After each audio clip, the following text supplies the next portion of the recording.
Good evening, everyone out there in the virtual realm. My name is Miriam Meckel, and I'm very delighted to host this conversation tonight with the CEO of Alphabet and Google, Sundar Pichai. Good morning, Sundar.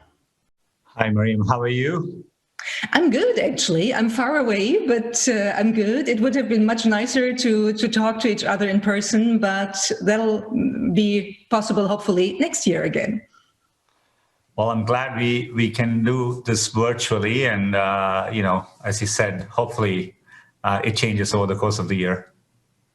I think so. So maybe we just jump into our conversation about insights and ideas with connecting the last year and the year that just began. A year of restrictions lies behind us. Recession is still going on, and 2021 just begun. How do you encourage the people around you, the teams at Google, maybe even yourself, to somehow still trust in the power of technology, in the power of technological innovation? Give us a streak of light, please. It's something I think about a lot. I'm a technology optimist, not because I believe in technology, but I believe in how people come together to use technology for good. From my personal experience, it's always resonated with me because technology created opportunities in my personal life. I see countless examples around the world of how technology is driving progress. COVID itself has been a moment of reflection, and while you see all the hard impact around the world, you also see the role technology plays in how most of the economy is still functioning around the world. The vaccine development, you realize it's happening on a foundation of technological progress over the past many decades. When you see advances like mRNA come into fruition, and it's going to be applicable to other hard problems down the line. Within Alphabet, as DeepMind made progress with AlphaFold, you had a moment where AI in a few years made an advance. It's a 50-year breakthrough in terms of protein folding. And I can see its potential to streamline aspects of drug development. And so it gives me hope that 10 to 20 years down the line, for the next challenge, it's a foundation which will help drive progress. And that's how the virtuous cycle continues. And so, as a company, I take a long-term view. And whenever you step back, you see the long arc of technological progress. And, that's what I talk to my teams about, and gives me optimism through this very, very difficult time. Let's break this down a bit. I'm totally with you regarding the messenger RNA. I think that's really a breakthrough. I mean, a vaccine regularly takes like 5 years and longer to be developed, to be researched. And now we have it already in different forms.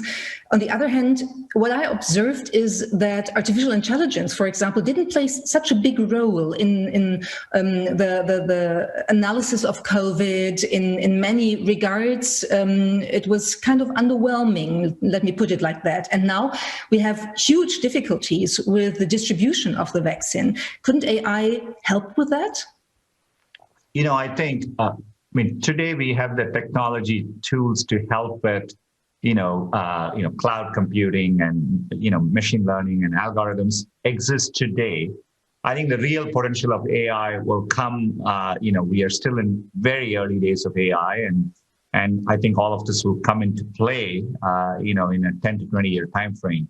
But having said that, I see countless. So, for example, when you look at, how did we as a company deal with, making sure users got the right information around COVID and preventing misinformation. I mean, we did rely on AI algorithms to make a lot of decisions, and it's a difficult area, and I think AI contributed significantly to help us make progress there. But the pandemic is, it's a 1 in 100 year event globally, and I don't think AI played, you're right, any significant role in helping us navigate it. It is the foundations of all the technological progress over the past many years, and I think AI is laying the foundation for us to tackle future problems. or current problems like climate change, and how do you solve the next advances in healthcare and so on. If you figure a pandemic in, let's say, 10 or 15 years, what would then be different with the progress of AI you were just describing for our future? Our ability to, detect, plan, coordinate, and drive the next generation of therapeutics and vaccines, etc. Everything will, assuming as humanity, we use this moment to learn from it and apply our, creativity and resources. I think we will tackle it definitely better the next time around. And so I see all of this in a cross-cutting way help drive progress. So for example, you can see even through this pandemic, we had shortage of masks. We learned what is the right mask guidance through the course of a pandemic. I mean, these are all, simple things to get right the next time. And how do you accelerate therapeutics? I think AI will play a big role by the time we have to deal with the next one. So it's not just about machine learning systems, it's still about human learning systems as well to tackle issues like that. Absolutely. Now, you just mentioned the problem of misinformation around COVID, and there was quite a lot. I would like to take a moment to take it to a little bit of a meta level and also look at what happened during the start of this year. In many ways, 2021 has started very unexpectedly, or maybe not, but maybe yes. What went through your mind when you saw the pictures of a mob storming the US Capitol on January 6th? I mean, it was a horrible feeling, and never in a million years I thought you would see, in one of the best functioning democracies in the world, transitions of power are, hallmark of democracy working well, and, definitely shocked me the same way I think it shocked people around the world, and I'm glad the reaction was what it was. And it's a learning moment for all of us. And I think, you realize that the foundations of democracies are essentially fragile. And it takes all of us to understand that and reinforce it every way we can. I think we can find some twist also in how the public sees the whole issue of misinformation. There was a study published today that says that something like 59% of the American people surveyed in an online poll think they support breaking up big tech because of the issue of monopolies, of dominance, and of misinformation. What do you make of that? I think there are real issues, important societal issues to be debated about. Where do the boundaries lie with freedom of speech? What do we need for a well-functioning society? These are important questions. No single company can solve them, and I am glad there are conversations, including potential regulatory approaches to give clearer rules of the road. And I think large technology companies have an important role and responsibility to get this right. And for us as Google, it's foundational to our mission. Every single day in search, we get billions of queries, 15% of it which we have never seen before, and we work hard to present the most accurate information possible. But having said that, I mean, the internet is so distributed. There are conversations happening across every aspect of the internet. You see important, even just yesterday, when you see the conversations in the US around the stock market, movements in stock, where the conversations are happening, shows that internet is disseminating information at a scale never seen before. This phenomenon is bigger than any single company. It is here to stay. And I think as a society, we need to develop the next set of frameworks for us to function through that. And I think that's the debate we are in the middle of. We take our role as a company seriously, but and I think, and rightfully, there needs to be focus on the larger companies. But I would argue that it's an internet-wide issue, and I think the debate needs to be deeper. I like the idea of working on a new framework. I think that is something that is probably necessary and will take a while. And the whole issue of freedom of speech, it's a really difficult question we are facing right now, because even though you rightly say that single companies can't decide about freedom of speech and what is on the internet and what is banned from the internet, in a situation like the 6th of January and the days after, some decisions had to be taken. So a very practical question. Do you think Twitter's CEO Jack Dorsey took the right decision in banning the ex-US President Donald Trump from Twitter? I mean, I do think, platforms operate in a context, and, I think, every platform needs to have clear, transparent rules about what is allowed, what's not allowed, and you have to do it in the context of what's right for your platform. So, I definitely don't want to comment on another platform. What I would say is, I think collectively, all of us were dealing with an extraordinary moment where we saw, the potential for real harm in the physical world, and, potential for incitement to violence. And I think, free speech is foundational. As a company, we have always stood for free speech, but there are boundaries, which I think as societies, we need to agree on. And, incitement to violence is an example of one of those kinds of boundaries. So that's the context in which I think we need to look at the moment. And to go back to my earlier point, I do think it's important for governments to, debate this and give clearer guidance. The answers are going to vary. There is no one size fits all. I think it's important different companies have different approaches. I think that gives people choice, but I think we need clearer rules of the road. And I think there are a variety of approaches governments are looking at. For example, I think ensuring that policies are transparent, decisions are explained, people have a way to appeal those decisions, and overall companies issuing transparency reports. Those are all examples of clearer rules, I think, like we have done in privacy with GDPR. I think there are advances like that which we need to undertake. Google just opened a second safety engineering center in Dublin, in Ireland, and it's, as to my knowledge, the first one specifically focused on content responsibility. That sounds like a small step toward a clearer acknowledgement that the technical platform and the content provided on it can't be separated. Is it? I'm very excited about it. It's our second Google Safety Engineering Center. The first is in Munich, in Germany, on privacy. This is focused on content responsibility. Not just brings our experts, technical and policy experts, and our trust and safety teams, but allows us to engage with other stakeholders, including academic, government experts, etc. Content responsibility is an ongoing. We will never be done with this work. We take it very seriously. It's one of our largest areas of investment.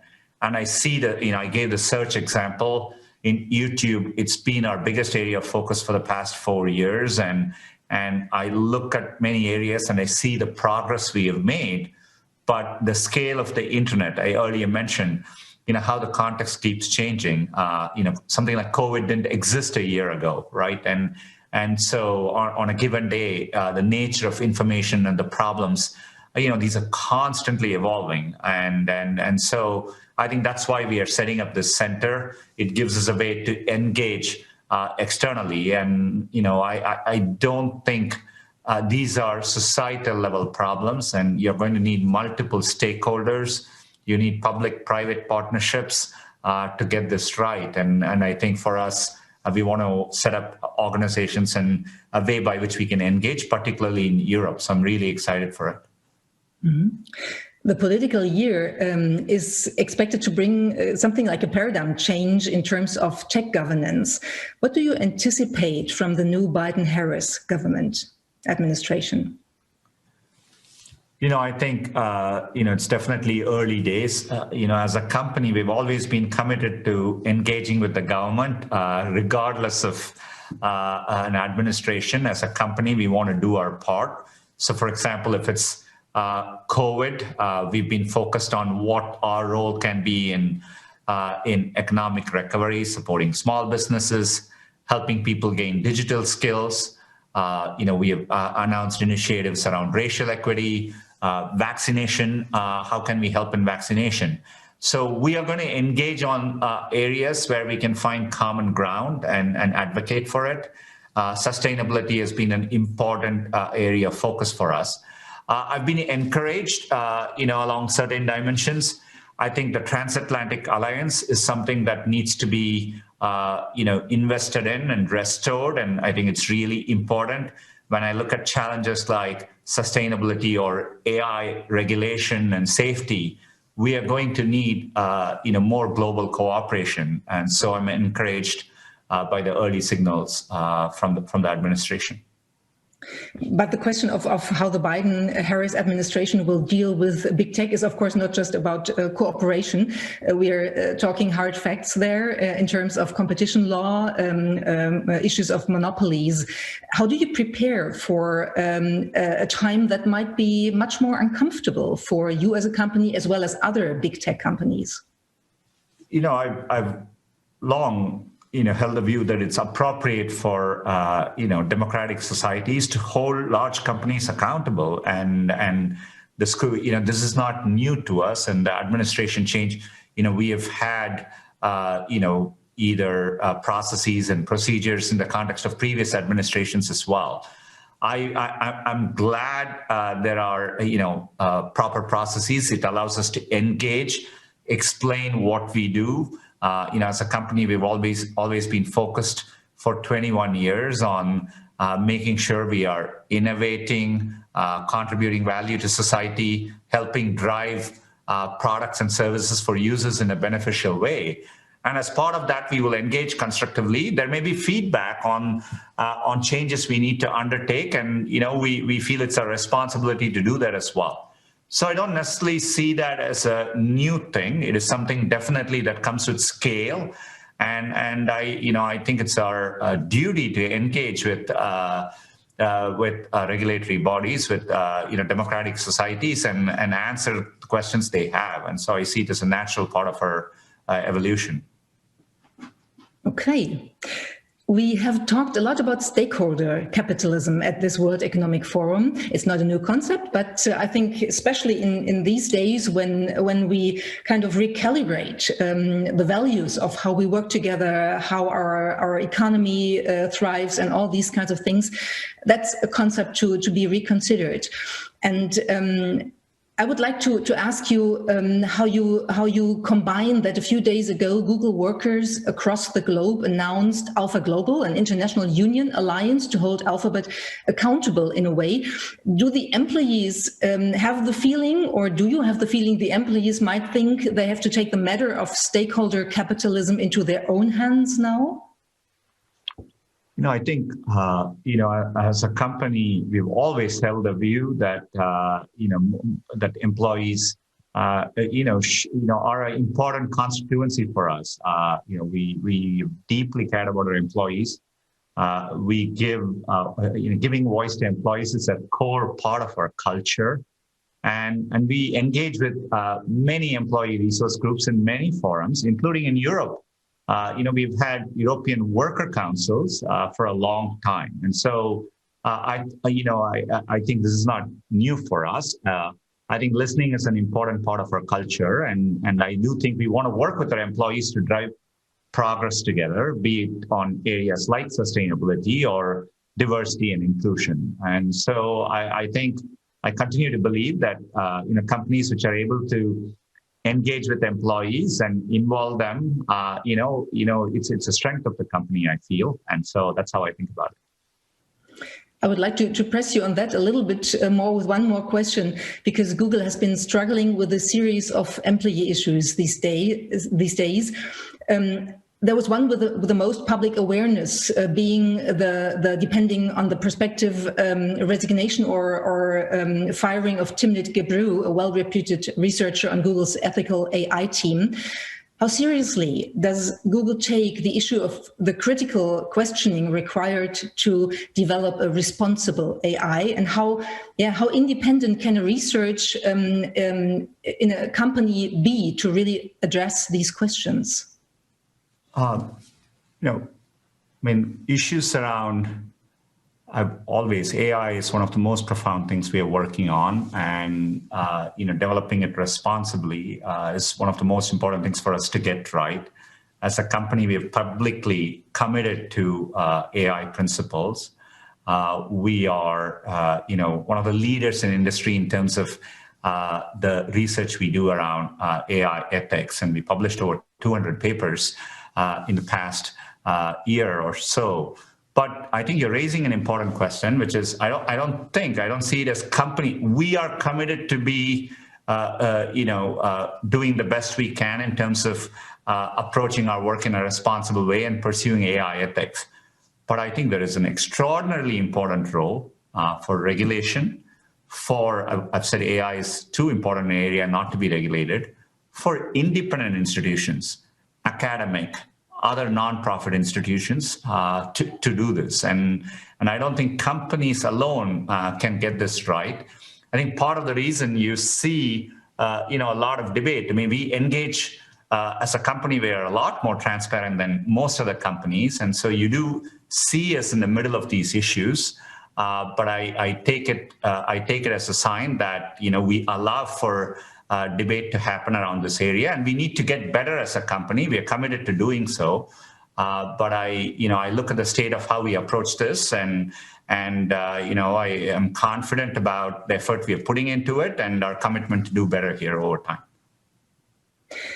Maybe let's use the last minute to take a look at new technologies and how they might help our economies, our societies to thrive. At the end of November last year, Google's DeepMind, you mentioned that at the beginning of our conversation, announced a gigantic leap in solving protein structures. The deep learning software AlphaFold manages to accurately predict protein structures from their amino acid sequence. Can you give us an example of the practical value of this breakthrough? What will we do with that? I think it's today, drug development is extraordinarily involved process, both in terms of time and resources, in terms of people and money, and what something like AlphaFold gives the chances for biotech, pharmaceutical companies, anyone in the drug development process, to become much more efficient and streamlined, and to find the right protein structures for a target problem, and so effectively streamline the development of a solution. And so I view it as very profound, but it's one step of a complicated drug development process. But that's how advances happen, and when we made progress with messenger RNA technology, today we are deploying it in the context of a pandemic. So I view it as a foundational advance, and and I think I see countless examples across the company. And about 18 months ago, we demonstrated quantum supremacy as a company, and I think it's another example of a foundational advance, which will help us maybe model climate better in the future. And I think progress takes time, and I think all of the internet today is built on some foundational technologies which were developed 30, 40 years ago, and so that's how we achieve progress. I still don't like the term quantum supremacy. Sounds like a very military phrase. I prefer quantum advantage, but let's stick to what might come out of that. When will this technology be available for a broader market, quantum computing? I think what you will see is over the next 3 to 5 years, I think few places will give outside companies and developers to a quantum cloud, if you will, for them to tackle early research problems. So we are definitely early in the cycle. I think the demonstrations show the potential of what's possible, and that's why we are all excited about it. But I think you're on a 10 to 20 year journey of really bringing it to actual practical use. But the next 3 to 5 years will be exciting because you can harness the creativity of the world. That is, you can let other developers test quantum applications by providing the quantum infrastructure which we are building with APIs to the outside world, and I'm really excited for that. Are you worried that Chinese researchers announced at the end of last year to have reached quantum advantage as well? Will that be the next battle of the tech titan nations somehow? There is no doubt to me, across the world, there are going to be progress in areas like AI and quantum. I mean, these are foundational areas. China with its technology resources, the investment from the government is definitely going to make progress across these areas as well. Which is why, to my earlier point, we are going to need better global frameworks for AI safety. Just like to tackle something like climate change, we have the notion of a Paris Agreement. We need countries to come together because no single country can solve a planetary issue. I think issues around, as technology progresses with AI and quantum computing, we're going to need additional frameworks like that to ensure safety for the planet. And so I think it's important to acknowledge there is going to be global progress.